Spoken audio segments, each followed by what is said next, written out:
Today we're going to look at Rose-Hulman Prism and how we can put a Moodle quiz onto Rose-Hulman and make it accessible for our students for pre-testing.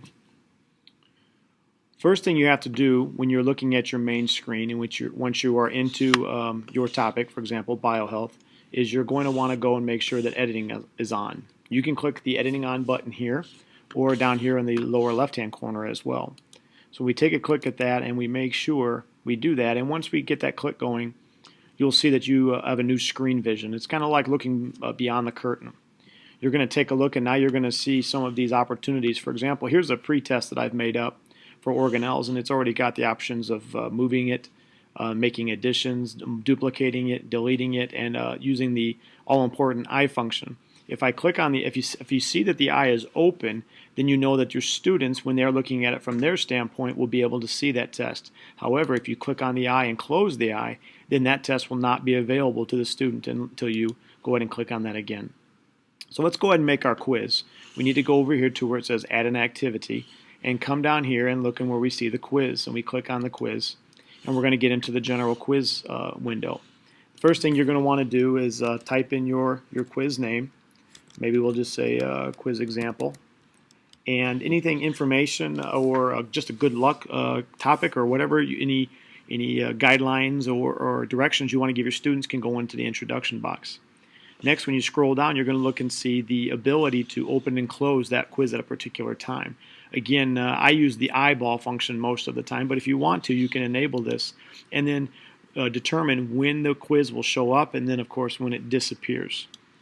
You can also determine how many times a student's allowed to take the test. Unlimited would be great for remediation or reteaching with a kind of a word bank or a question bank where they can take the same test over and over again and try to really get prepared for a bigger test. Or if you're taking a test that's really accounting for something, you can of course click and go to one attempt allowed. I like to go into question order, and I like to shuffle it randomly, and what that does is for every student who takes the test, the questions are going to show up in different order. So if I'm taking the test next to you, you and I might be taking the same test, but the questions will show up in a different order, and it kind of negates or tries to encourage people not to cheat. All these options over here are what's going to happen while the student is taking the test. Are you going to the review option is an opportunity for them to see the right answer or get feedback immediately after they make an attempt at the question. I'm going to go ahead and click off of right answer and overall feedback. We'll make sure they get feedback on the remediation and reteach portion. The decimal places and grades, you want to take that to 2 places. It's up to you. And if you want it to be, again, if you want it to be a password situation where somebody actually has to type in a password before they can take the test, you can do that here. Now you get back into the feedback in terms of percentages. If they get 100%, 90%, 80%, what kind of feedback will they get? This will usually spit out a grade. So if a student were to get 100% on the test, and maybe they would see, hey, you received an A+ on the test, or you could say mastery achieved. So something like that. So it's really up to you what you want, what kind of feedback you want your student to have when they get done with the test. And you scroll down, you continue to do so. And again, you can restrict access, you can make changes, you can add groups if you want to separate it by hour and so on and so forth. And when you get back to the save and return to course, you've really just gotten to the beginning of the test. Now what you're going to do is now you're going to take on a situation where you're going to click back on that test example once you're ready to go. And now you're going to see down here on the left-hand column, this is kind of a new change, where you go into here and you actually click on the edit quiz area. This is where you're actually going to be able to add questions and really form out your test, and also determine what your test is going to be worth or how many points each question is going to be determined by. Notice there's a page 1 and a page 2. If you delete the page 2, you're going to be working specifically with the page 1 area. Once you take a look, if you have any existing test questions like I do, you'll have them available to you on the right-hand column over here in the question bank.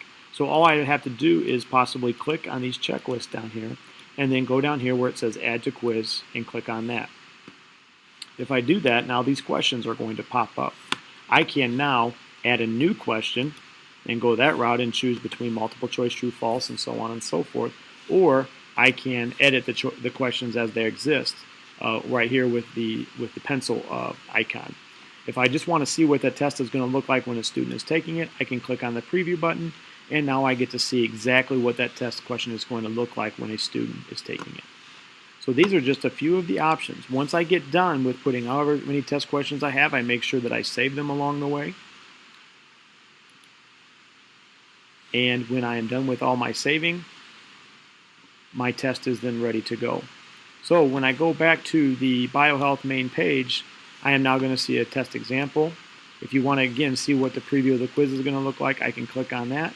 It will allow me to start the attempt, and I can go through the questions. Obviously, one test question has been saved, so I'll say a folded membrane that forms a network of interconnected compartments is of course called the endoplasmic reticulum. I click on that.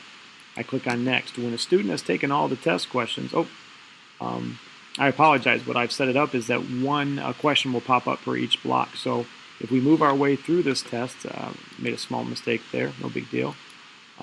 As I go through this test and I get the correct answers and I click on next, what will happen is when I've come to the conclusion of the test is I will see this particular page right here. It says, what do eukaryotic cells have that prokaryotes do not? Let's go ahead and just guess DNA for the moment, just for the sake of getting done with the quiz. It will allow the student to see, okay, you've saved all the answers for the quiz. You can go back and look over them one more time if they want to, or they can go to submit and finish. And when they submit and finish, this is what the student will see. They will see that I got an 8 out of 10, or excuse me, a 4 out of 5, which is an 8 out of 10 on the test, where I reached 80%, which is mastery. So this really is just kind of the basic conclusion of putting together a quiz onto the Rose-Hulman Prism. Obviously, there's more advanced things you can do, but this will get you on the road, at least headed in the right direction.